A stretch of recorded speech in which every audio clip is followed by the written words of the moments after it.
Down the ages past, Allah sent His messengers to deliver humankind from darkness to light. That's also the ongoing mission of Islamic Research Foundation, or IRF, spreading the truth of Allah's final message to mankind. Founded in 1991, IRF today offers some of the best services and facilities in the world for presenting an understanding of Islam in an objective and scientific way. Dr. Zakir Naik, President of IRF, reaching out across countries worldwide, from America to Europe to Africa to Asia to Australia, strives to clarify Islamic viewpoints.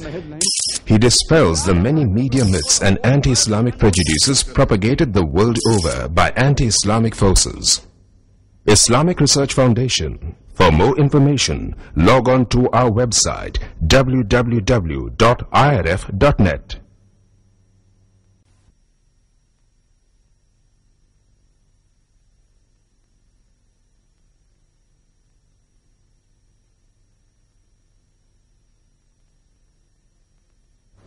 الحمدللہ رب العالمین نحمدہ نصلی علی رسولہ الکریم اعوذ باللہ من الشیطان الرجیم بسم اللہ الرحمن الرحیم ادعو الی سبیل ربک بالحکمہ والموعظۃ الحسنہ وجادلہم باللتی ہی احسن قال رب اشرح لی صدری ویسر لی امری واحلل عقدۃ من لسانی یفقہوا قولی. معزز حاضرین، السلام علیکم ورحمۃ اللہ وبرکاتہ. آج کی اس تقریر کا عنوان اسلام کے متعلق غلط فہمیاں. اللہ رب العزت سورۃ آل عمران 3 نمبر کی سورت 19 نمبر کی آیت میں یوں فرماتا ہے، ان الدین عند اللہ الاسلام، کہ بے شک دین اللہ کے نزدیک اسلام ہی ہے. اس سے یہ معلوم ہوا کہ سارے انسانیت کی کامیابی دین اسلام ہی میں ہے. ساتھ ساتھ سورۃ آل عمران 3 نمبر کی سورت اور 110 نمبر کی آیت میں اللہ پاک مسلمانوں سے خطاب کرتا ہے، کنتم خیر امۃ اخرجت للناس، تم بہترین امت ہو جو دنیا میں لوگوں کو نفع رسانی کے لیے پیدا کی گئی ہو.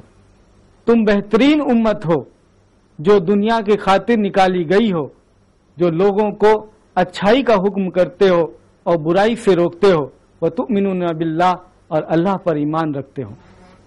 اس سے یہ معلوم ہوا کہ مسلمان کے لیے یہ ایک اہم فریضہ ہے کہ وہ غیر مسلم بھائیوں تک دین اسلام کی بات کو پہنچائیں.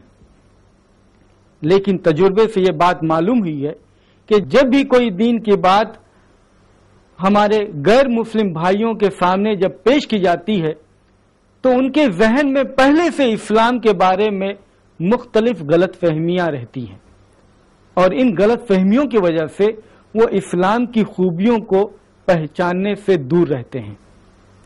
ان کے ذہن میں یہ بات گھومتی رہتی ہے کہ یہی تو وہ مسلمان ہے جو ایک سے زیادہ شادی کرتا ہے، یہی تو وہ مسلمان ہے جو اپنے عورتوں کو برقعے میں ڈال کر کے گھر کے اندر بند کر کے رکھتا ہے، یہی تو وہ لوگ ہیں جو آتنکواد اور فنڈامنٹلسٹ لوگ ہیں. مختلف غلط فہمیاں ان کے ذہن میں رہتی ہیں اور وہ اسلام کی خوبی کو اپریشیٹ نہیں کر پاتے. ہمارے تجربے سے یہ بات معلوم ہوئی کہ اکثر غلط فہمی ان کی طرف سے یہ ہے کہ یہ مذہب، یہ دین مسلمانوں کو ایک سے زیادہ شادی کرنے کی اجازت کیوں دیتا ہے. جب وہ ایک سے زیادہ شادی کرنے کی بات کہتے ہیں تو وہ انگلش کا لفظ پولیگیمی کا استعمال کرتے ہیں. پولیگیمی کا مطلب ہے ایک سے زیادہ بیوی رکھنا یا ایک سے زیادہ شوہر رکھنا. یہ بات بتا دینا ضروری ہے کہ اسلام صرف اور صرف مردوں کو ایک سے زیادہ بیوی رکھنے کی اجازت دیتا ہے، عورتوں کو ایک سے زیادہ شوہر رکھنے کی اجازت نہیں دیتا. یہ بھی بات بتا دوں کہ اسلام ہی وہ واحد مذہب ہے جس کے اندر یہ جملہ پایا جاتا ہے کہ تم ایک ہی شادی کرنا، ایک ہی نکاح کرنا. سورۃ النساء 4 نمبر کی سورت 3 نمبر کی آیت ہے جس میں اللہ پاک یوں فرماتے ہیں، فَانْكِحُوا مَا طَابَ لَكُم مِّنَ النِّسَاءِ مَثْنَىٰ وَثُلَاثَ وَرُبَاع، کہ تم نکاح کرو ان عورتوں سے جو تم کو پسند ہیں، 2-2 3-3 4-4. فَإِنْ خِفْتُمْ أَلَّا تَعْدِلُوا، لیکن اگر تمہیں خوف ہے کہ تم ان کے بیچ میں انصاف نہ کر سکو، فواحدہ، تو بس ایک ہی. یہ جملہ بس ایک ہی صرف اور صرف قرآن میں پایا جاتا ہے، دوسری مذہبی کتاب میں ہمیں نہیں ملے گا. سوال یہ ہے، یہ جو لوگ اعتراف کرتے ہیں کہ مسلمان ایک سے زیادہ بیوی رکھتا ہے یا اسلام اس کی اجازت دیتا ہے، کیا ان کے مذہبوں میں یہ پابندی ہے کہ وہ ایک سے زیادہ شادی نہیں کر سکتے؟ کیا ہندوؤں کی کتاب میں یہ بات موجود ہے کہ ایک سے زیادہ بیوی وہ نہیں رکھ سکتے؟ ہمیں یہ بات معلوم ہے کہ رام کے پتا دشرت کو ایک سے زیادہ بیوی تھی. فادر منو، ان کو بھی ایک سے زیادہ بیویاں تھیں، بتاتے ہیں کہ ان کو 10 بیویاں تھیں. شری کرشن، ان کو بھی سینکڑوں بیویاں تھیں، بلکہ ہزاروں میں تھی، 16,108 بیویاں تھیں. تو مذہبی کتاب میں ایسی کوئی پابندی ہے ایسا کہیں نہیں ملتا ہندو کی کتاب میں. اسی طریقے سے عیسائیوں کی کتاب میں بھی ایسی کوئی پابندی نہیں ہے، بلکہ عیسائی حضرات پرانے زمانے میں ایک سے زیادہ بیوی رکھتے تھے. یہودیوں کی کتاب میں بھی ایسی کوئی پابندی نہیں ہے. اولڈ ٹیسٹمنٹ میں ہمیں یہ معلوم ہوتا ہے، سلاطین 1 کنگ چیپٹر 11 ورس نمبر 3 کے اندر، کہ سلیمان علیہ السلام کو سینکڑوں بیویاں تھی. ابراہیم علیہ السلام کو بھی ایک سے زیادہ بیوی تھی. خود 25 نمبر کے چیپٹر 1 کرانیکلز میں ورس نمبر 1 میں کیتورا نام کی تیسری بیوی کا ذکر بائبل میں ملتا ہے. تو تلمود یا اولڈ ٹیسٹمنٹ یا یہودیوں کے نزدیک ایک ہی شادی کرنا، ایسی کوئی پابندی ان کی کتاب میں نہیں ملتی. بلکہ سب سے پہلی بار اگر کسی نے پابندی عائد کی تو ان کے ربائے گنشم بن یہودا، انہوں نے پابندی عائد کی کہ یہودی کو ایک ہی بیوی رکھنا ہے، ایک سے زیادہ نہیں. لیکن پھر بھی سیفریڈک کمیونٹی جو یہودیوں کی ہے، جو مسلمانوں کے بیچ میں رہتے تھے، وہ لوگ ایک سے زیادہ بیوی رکھتے تھے اور ایک سے زیادہ شادی کرتے تھے.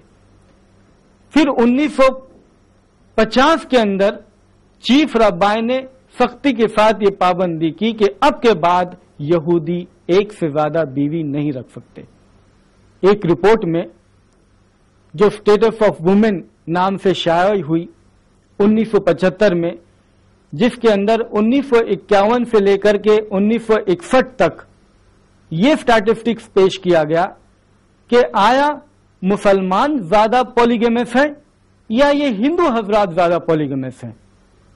معلوم یہ ہوا کہ ہندو حضرات 5.06% پولیگیمس ہیں اور اس کے مقابلے میں مسلمان 4.31% پولیگیمس ہیں. جبکہ یہ معلوم ہے ہمیں کہ ہندوؤں کو اس قانون کے حساب سے ان کو اجازت نہیں ہے، مسلمانوں کو ہی صرف اجازت ہے. اگر ہندوؤں کو اجازت ہوتی تو نہ جانے کتنا زیادہ پولیگیمس ہوتے. آخر کیا وجہ ہے کہ اسلام اس بات کی اجازت دیتا ہے؟ اگر ہم میڈیکل رپورٹ دیکھیں، پیڈیاٹرک کتابوں میں دیکھیں، تو ہمیں معلوم ہوگا کہ پیدائش کے وقت لڑکا اور لڑکی دونوں برابر ہوتے ہیں، لیکن مورٹیلٹی ریٹ، ڈیتھ ریٹ لڑکوں میں زیادہ پایا جاتا ہے بنسبت لڑکیوں میں. لڑکیوں کے اندر قوت مدافعت زیادہ اسٹرانگ ہوتی ہے لڑکوں کے بنسبت. تو شروع سے ہی لڑکیوں کی تعداد زیادہ ہو جاتی ہے. بڑے ہونے پر بھی یہ بات معلوم ہوتا ہے کہ مردوں کو زیادہ موت ہوتی ہے، چاہے وہ سگریٹ اسموکنگ کی وجہ سے ہو، چاہے وہ ایکسیڈنٹ کی وجہ سے ہو، چاہے جنگ ہی کی وجہ سے ہو. مردوں کی موت زیادہ ہوتی ہے بنسبت عورتوں کے. اسی وجہ سے عورتوں کی تعداد ایک سوسائٹی کے اندر مردوں کے مقابلے میں زیادہ ملتی ہے. اور جن ملکوں کی اسٹیٹسٹکس اویلیبل ہیں، ان اسٹیٹسٹکس کو دیکھیں گے تو معلوم ہوگا کہ نیو یارک میں 1 ملین عورتیں مردوں سے زیادہ ہیں۔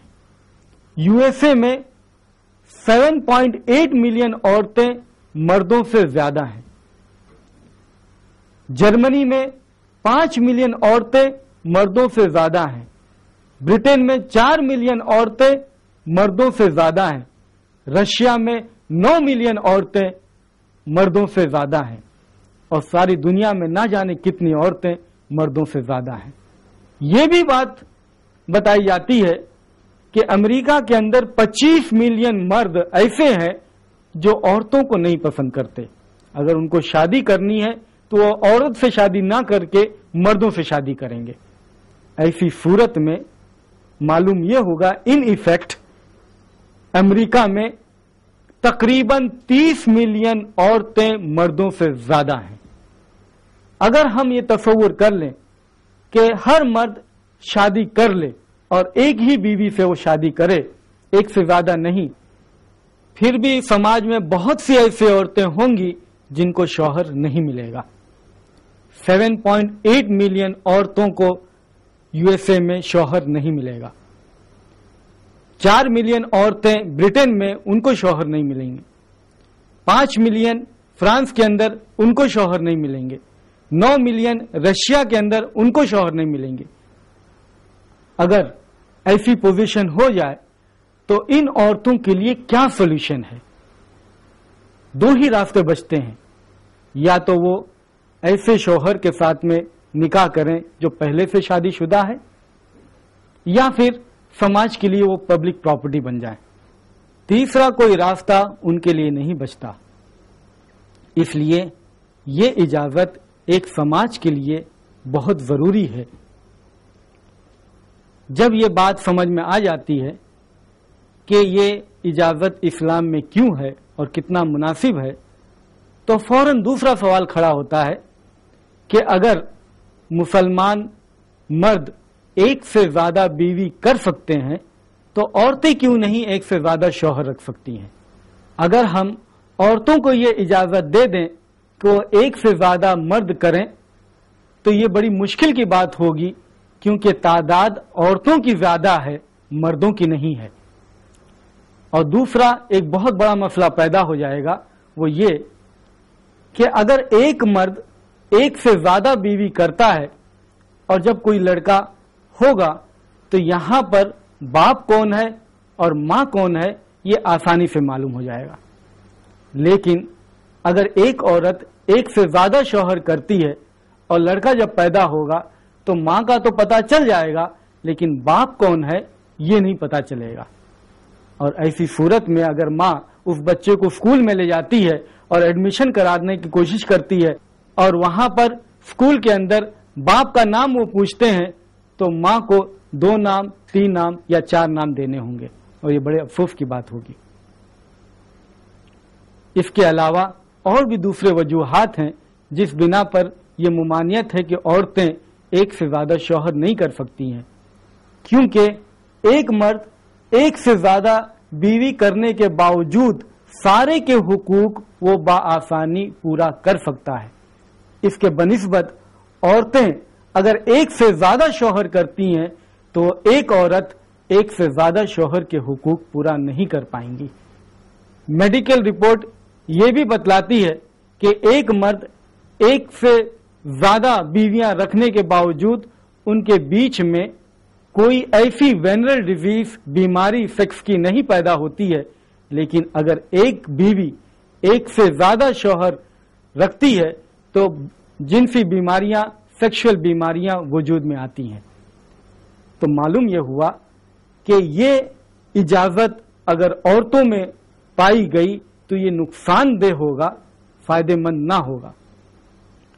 تیسرا سوال جو رکھتے ہیں عام طور پر، اور اکثر میڈیا کے اندر یہ بات اچھالی جاتی ہے کہ مسلم حضرات اپنی عورتوں کے اوپر ظلم کرتے ہیں، پردے میں رکھتے ہیں، ان کو برقع پہنا کر کے گھر میں بٹھا دیتے ہیں۔ حالانکہ ان کو یہ معلوم ہونا چاہیے کہ برقع اس لیے پہنایا جاتا ہے کہ یہ عورتیں حفاظت کے ساتھ گھر کے باہر قدم رکھ سکیں۔ ہم برقع پہنا کر کے عورتوں کو گھر میں نہیں رکھتے، برقع تو ہے ہی اس لیے کہ برقع پہنا کر کے یہ عورت گھر کے باہر جا سکے اور تھوڑا آزادی پا سکے، نہیں تو برقع پہنانے کی ضرورت کیا ہے؟ اسلام کے اندر الحمدللہ عورتوں کے لیے کافی کچھ حقوق دیے ہیں، اور اسلام ہی وہ واحد مذہب ہے جس نے سب سے پہلی مرتبہ عورتوں کے حقوق کے بارے میں سوچا ہے۔ اس سے پہلے عورتوں کی حالت ایسی بدتر تھی کہ ہم جب ہسٹوریکل ریکارڈ دیکھیں تو بیبلون سویلائزیشن میں ہم دیکھیں گے کہ عورتوں کو ساری برائیوں کی جڑ سمجھا جاتا تھا۔ گریک سویلائزیشن میں یہ معلوم ہوتا ہے کہ عورت کا قتل اگر مرد چاہے تو وہ کر سکتا ہے، اس کا حق ہے۔ خود عرب کی سویلائزیشن میں ہمیں یہ معلوم ہے کہ عورتوں کو وہ جب پیدا ہوتی تھی، لڑکیاں جب پیدا ہوتی تھیں تو اس کو انگلی پکڑا کر کے زندہ دفن کر دیتے تھے، ان کے کوئی حقوق نہیں تھے۔ اسلام سب سے پہلی بار عورتوں کے حقوق کے بارے میں اپنی بات اونچی کرتا ہے۔ اس کے علاوہ دوسرا کوئی مذہب عورتوں کے حقوق کے تعلق سے اتنا کچھ بیان نہیں کرتا۔ اسلام کے اندر جب پردے کی بات ہوتی ہے تو سب سے پہلے پردے کی بات مردوں کے تعلق سے ہوتی ہے۔ سورۃ النور 24 نمبر کی سورت اور 30 نمبر کی آیت میں اللہ پاک فرماتا ہے، کہہ دو مومن مردوں سے کہ اپنی نگاہیں نیچی رکھیں، اپنے شرمگاہ کی حفاظت کریں۔ اور پھر سورۃ النور 24 نمبر کی سورت 31 نمبر کی آیت میں اللہ پاک فرماتا ہے، کہہ دو مومن عورتوں سے کہ وہ اپنی نگاہیں نیچی رکھیں، اپنی شرمگاہ کی حفاظت کریں، ان کے لیے بہتر ہے، اور اپنے عورات کو ڈھانک کے رکھیں، بوزمز کو ڈھانک کے رکھیں، اور اپنی بیوٹی کو ڈسپلے نہیں کریں۔ اور محرموں کی لسٹ دی گئی ہے، ان محرموں کے علاوہ دوسروں کے سامنے اپنی بیوٹی کو بالکل ڈسپلے نہ کریں۔ قرآن اور حدیث کے حوالے سے یہ معلوم ہوتا ہے کہ حجاب کے تعلق سے 6 کنڈیشن پورے ہونے چاہیے۔ پہلا کنڈیشن، کتنا ڈھکا رہے۔ مردوں کے لیے ناف سے گھٹنوں تک کمپلسریلی ڈھکا رہنا چاہیے، اور عورتوں کے لیے سر سے پیر تک پورے طریقے سے ڈھکا رہے، بجائے ان کے چہرے اور ہاتھ ہتھیلی تک، نہیں تو پورا وہ ڈھکا رہنا چاہیے۔ کچھ اسکالرس کے نزدیک جو یہ کہتے ہیں کہ ہتھیلی اور منہ کھلا رہنا چاہیے، وہ اس بات سے اتفاق کرتے ہیں کہ اگر وہ ڈھکا رہے تو بہتر ہے، بلکہ وہ کہتے ہیں کہ یہ فرض ہے۔ جہاں تک ڈھانکنے کی بات ہے، مردوں کے لیے ناف سے گھٹنوں تک اور عورتوں کو پورا بدن ڈھانک کر رکھنا چاہیے، بجائے چہرہ اور ہتھیلی تک ہاتھ۔ دوسرا کنڈیشن، وہ ڈریس اتنا چست نہ ہو کہ بدن کی ساخت اس میں دکھائی پڑے۔ تیسرا کنڈیشن یہ کہ اتنا مہین نہ ہو کہ اس کے تھرو آپ بدن دیکھ سکیں۔ چوتھا کنڈیشن، ایسا چمکیلا دمکیلا نہ ہو کہ راستہ جب چلیں تو اچھے لوگ اس سے ڈسٹریکٹ ہوں اور برے لوگ اٹریکٹ ہوں، تو ایسا چمکیلا دمکیلا ڈریس بھی پہننا نہیں چاہیے۔ پانچویں، آپ اگر عورت ہیں تو مرد کا ڈریس نہ پہنے، اور اگر مرد ہیں تو عورت کا ڈریس نہ پہنے۔ چھٹے، ایسا کوئی لباس نہ پہنے کہ جس سے یہ معلوم ہو کہ آپ غیر مسلم ہیں، آپ اپنی آئیڈینٹی کو بالکل نہ چھپائیں۔ ایسا کوئی ڈریس نہ پہنے جس سے آپ مشرک نظر آئیں یا نان مسلم نظر آئیں۔ یہ 6 کنڈیشن اگر پورے کر دیتے ہیں تو حجاب کے کنڈیشن پورے ہو جاتے ہیں۔ مثال کے طور پر 2 جڑواں بہنیں ایک سڑک سے گزر رہی ہیں، ایک مکمل حجاب میں ہے اور دوسرا منی اسکرٹ پہنے ہوئی ہے۔ اگر کوئی ہولیگن، کوئی بدماش راستے میں اس انتظار میں ہے کہ وہ ان لڑکیوں کی چھیڑخانی کرے تو کس لڑکی کی چھیڑخانی کرے گا؟ وہ ظاہر ہے اس لڑکی کی چھیڑخانی کرے گا جس نے مکمل حجاب، مکمل ڈریس نہیں پہنا ہے، وہ منی اسکرٹ میں ہے، کیونکہ یہ ایک طریقے سے نیوتا ہے، انویٹیشن ہے کہ چھیڑخانی کرے۔ اسی لیے قرآن سورۃ الاحزاب 33 نمبر کی سورت 59 نمبر کی آیت میں یوں فرماتا ہے کہ حجاب کا حکم اس لیے ہے کہ اس سے وہ پہچانی جائے اور ان کی چھیڑخانی نہ ہو، ان کی حفاظت ہو۔ تو اس سے معلوم ہوا کہ حجاب کے ذریعے سے لڑکیاں محفوظ رہتی ہیں، حفاظت میں رہتی ہیں۔